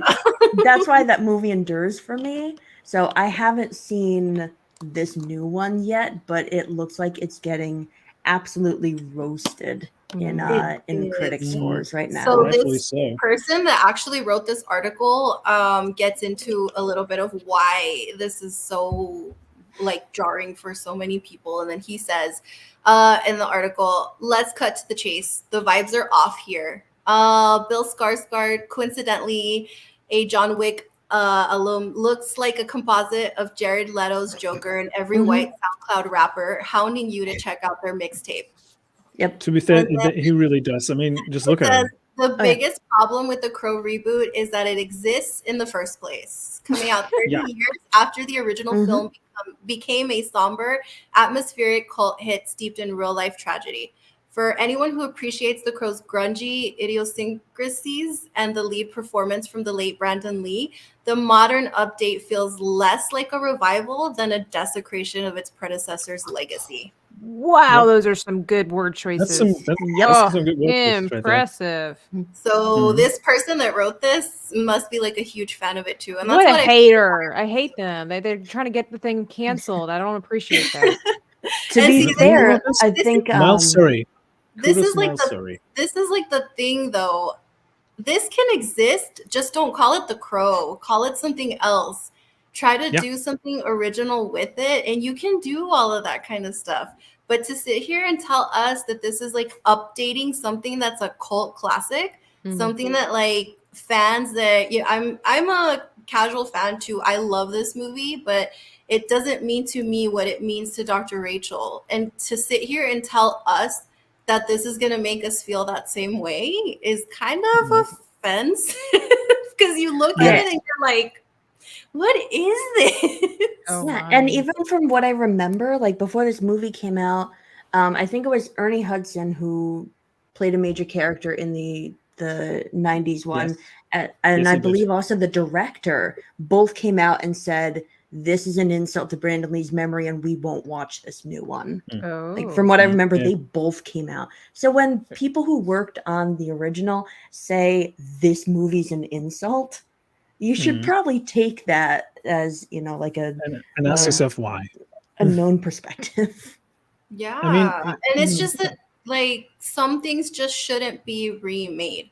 Some Oh, things for sure. are just something that you can't capture that magic again. Just leave it alone. Like honestly, like this is a movie that you ask a whole bunch of people who are fans of this and they'll tell you exactly why they like it and how it makes them feel. I can still kind of give a little bit of that I liked the second part of it because it still kind of had the same kind of vibe and everything. It's not as great as the first one, obviously, but this completely like goes off of all of that, and every single trailer and like poster and everything that comes out, it just looks terrible. Like It looks like a parody almost, right? Like a Saturday Night Live sketch that went a bit too far. It just looks so cringe. I'm so sorry. Like, Well, just anytime like the you Notebook, like anytime you advertise where we're modernizing a classic, you already know. Yeah. A little part of you dies inside. So it's, you know, going back, it's like the same thing that they said about Star Wars. It's the same thing that they're saying about Lord of the Rings. It's the same thing they're saying about Wheel of Time. So why would it be any different? You know, it's the same thing they're saying for Snow White. Like, why would it be different for any other movie that they're deciding to remake? We're gonna make it for the current times. Well, there's a reason. You know what? Snow White was not my time. Star Wars, the originals, was not my time. Yeah, Exactly. I didn't need it made for my time. I liked it for the time that it was in. It worked. Exactly. It's good. It's good. Exactly. And that's the beauty of media, is that you can go back and watch all of these things and appreciate them. You don't need to update it for modern audiences. Like lately, Just make new movies for modern audiences. lately, because we haven't been getting a lot of really good movies, I've been going back and watching a lot of stuff from like the 80s, the 90s, movies that I missed growing up, because obviously I was a little kid during those times. I didn't have that same experience. So now I'm going back and appreciating a lot of the movies that came out during that time. Like, why can't people just do that too? Like, what's one thing that I saw? I can't think of anything off the top of my head, but like, I don't want that movie to be updated for me.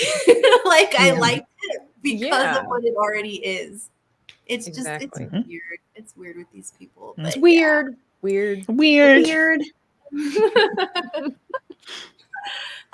Speaking of Rachel Zegler. Sorry, I didn't want to you really want to talk about that? Sorry. Really want to talk about I know I brought her up twice. I apologize, but it was relevant to the conversation. I actually do, because you guys were like clowning on this trailer, and I'm actually interested in watching this movie. The fact I haven't that they seen got it yet. I haven't seen the trailer yet. The fact that they got Fred Durst for this is rather concerning, actually. What movie? The Y2K. I'm just trying Oh, to I get it over haven't. to I the don't know window anything. where I want to. Oh, There you go. are we old enough to have a movie about our era? Yeah. Yes, this kind apparently of we are. Apparently. old already. Wow, great. All right, let's see. Okay. Well, let's, that does let's get pay into me. this. This is your fault, Smu, because you're the one that brought this up. So we're watching it because I saw it. I saw it. I saw it randomly when it popped up in my YouTube feed. I was like, "What the heck is this?" If I don't see Watch metallic it. lip gloss, if I don't see bell-bottom jeans and synthetic tight t-shirts and greasy, cockroach bangs, I'm disappointed. Okay, hang on. And you know what? Yeah. I'm also interested in it because it's made by A24, and I tend to like a lot of their movies. And yeah, if you guys were wondering, Rachel Zegler is in this movie, and she's not my favorite person at all. But this movie looks kind of fun. I kind of actually want to watch it. I need to. Oh, maybe reshare she this just because does for some her reason job and this does is- it well, instead of talking. Yeah, YouTube's acting weird on my end right now to share it, so I need to. It's just, I think it's a full screen thing, but no, it's not. Let me share it right now. Right. Oh, the movie's cursed. There you have it. Well, so what is it about? I just recently saw it when I typed in like upcoming movies or whatever, but like what is it about? It's I don't another really know. disaster type movie. So basically, oh my gosh, I don't know if you guys actually watched that movie. What was it called? The End. This is the end. Yeah, this is the end. Yeah, that's what it reminded me of. Oh, it looks like it's going to be kind of along the lines of that. So it's these teenagers that are celebrating Y2K, like, and you know how everybody was saying how all the machines and all the computers and everything were going to go insane. Good times. So basically, this movie is that actually happens. A lot of the appliances come to life, and they're trying to hunt down humanity. Yeah. Oh, that sounds idea behind awful. this. And that's why I want to watch it, because it's so stupid. It sounds funny. So we have to be careful what we ask for when we say we want something new and fresh. We got to be specific. It sounds like the Brave Little Toaster Monster Edition. That's what I was thinking It's too. like there's appliances that come out and they're like literally hunting down people, and it's the most ridiculous appliance. Little Hoover vacuums scouring the woods. So ridiculous. This is just the new age version of Attack of the Killer Tomatoes. Yes. That's what this sounds like. And like It's not letting me share it. like those kind of cringy movies, and when I saw this, I was like, "Oh my god, this is so funny!" Like, I do want to see the trailer. Obviously, I do too. Don't want to watch it at the movies. I'll probably wait until this is on streaming or whatever. But I don't know. That sounds like a fun girl day. Like, guys, let's go watch Killer Appliances. It's on me tonight. Just laugh. That's for those weird. Those is for those weird housewives. Let me see if I can try my. It's not letting me share for some reason. It's like it gets stuck. I can't even press play on it. Oh, it's. What about if you go to Y2K bug? If you try to find it on Discussing Film? Could try it. Yeah. It's because the Y2K bug hit your computer. He's and it won't introducing, share. he's leading us into the trailer. He's like, my computer is not working. Oh, oh, you're saying Smu is in on the conspiracy? Maybe he's the one that made it. You know, maybe Maybe they're paying him to promote it. I can get it through IMDb. I can do it through IMDb. Maybe. Oh, okay, maybe then. that works. I was trying to get it on my end over here, but YouTube if it's working for you, then we'll just watch it like on your. I'll see if it works because it's like showing at least. So I don't know if the bitrate is going to be good on that one. So sound. Okay, Overalls, yes. Yes. All right, let's go. Go on board. So funny. All right. Let's check it. Any lucky lady gonna get the midnight kiss? Oh God. 1999. Oh my God, I was 9 years old. Isn't that the guy from Stranger Things? No, it's the guy from oh my gosh, from It. Is it? Oh yeah. Bill. Does anybody see any butterfly hair clips? I mean, look at that. Look at Rachel. Look at Rachel Zegler here and compare this to how she looked in Snow White. Except she looks very decent in this. She looks decent compared to that. Yeah. Yeah, she looks attractive in that. Like it works. The makeup crew did her dirty for Snow White. Where are the seashell necklaces? There they are. Okay. It does like remind me of This Is the End a lot for some reason. Why is that? It doesn't let me. I haven't seen any girls wearing jellies yet. Though. From the Frosty Tip. You put it Hereditary. This is so ridiculous. I love it. I am having fun.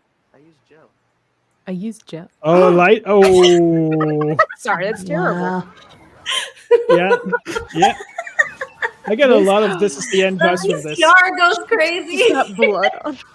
You know what that reminds me of? It's like a mix of Final Destination and This Is the End. That's kind of what it reminds me of. Wow. Now this is the kind of maybe horror I could watch. Hey, is that Tim Pool? Like seriously, that guy looks like Tim Pool. Look Wait, so these machines built themselves? Is that? It's a Tamagotchi. I don't know. We're gonna have to That's watch what it. I was wondering. We're gonna have to watch it. Oh, Sorry, that shouldn't be funny, but that was funny. Yeah, I know. It's not funny, but it's fake, so it's funny. Yeah. Oh. They made a video on everything. That's crazy. You don't know how this shit works. Yeah, I'm kind of. You know what? I would unironically watch this if it goes onto streaming. To be honest, I wouldn't like pay to see it, but I would watch it. If I had a friend in town was like, "Hey, you want to do something?" and we're like, "Yeah," but on my own, probably not. Yeah. Movies are too expensive. I'm sorry, but this is so ridiculous that it caught my attention right away. Yeah. The fact that they got Fred Durst to be in this movie is still kind of surprising to me because he's like not like the Billy peak 90s Blanks and Tybo. Yes, I'm telling you, like it's all the stuff man. that like we're like I'm gonna watch this and just point out all the '90s nostalgia. All the stuff that I used to watch, dress. This is like pure 90s bliss. I want to see like, Xenon Girl of the 21st Century on TV somewhere in the background. Like that's what I want to see.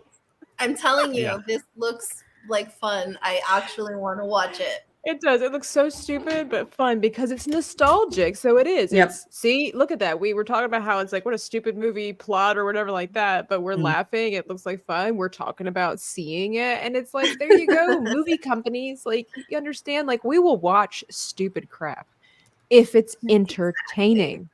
Yeah. That is the whole If it's point. entertaining and doesn't take itself seriously. We Because will like if watch this it. movie was trying to promote itself as like big diversity and just like all these member bears in front of you. Yeah. Which it does.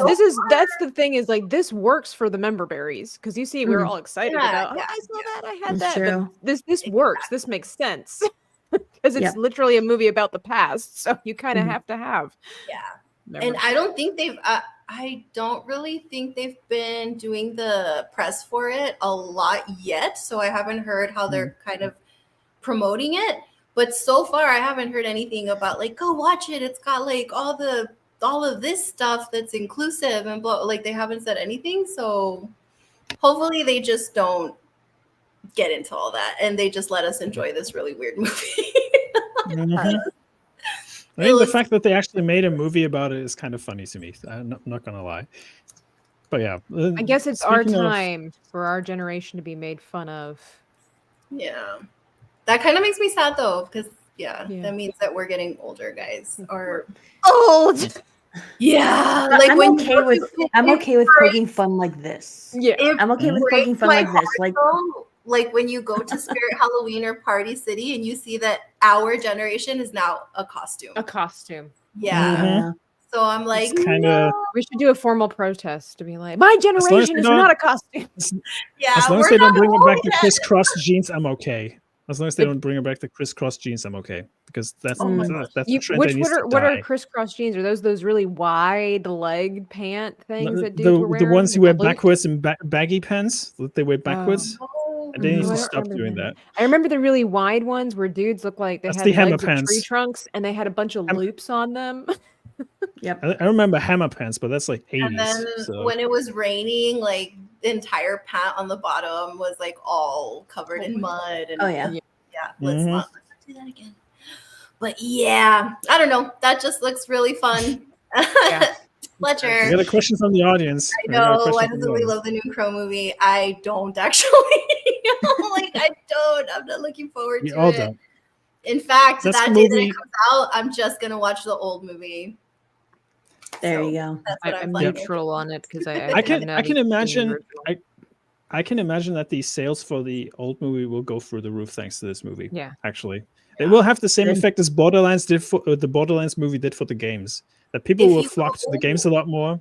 So, yeah, like if you go under all the comments where they post about it, everyone in the comments basically says the same thing. They're like, no, this movie looks like it's terrible. It's not even going to come close to the old one. Like people across the board just do not like this movie so far. So Most people don't like remakes. We totally completely forgot that the scores have already come out on Rotten Tomatoes and it's at a whopping 6%.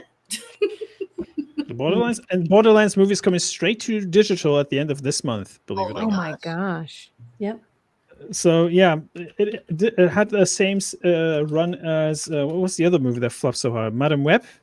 It did even worse than Madam Web. So it did worse that tells than you Madam Web, exactly.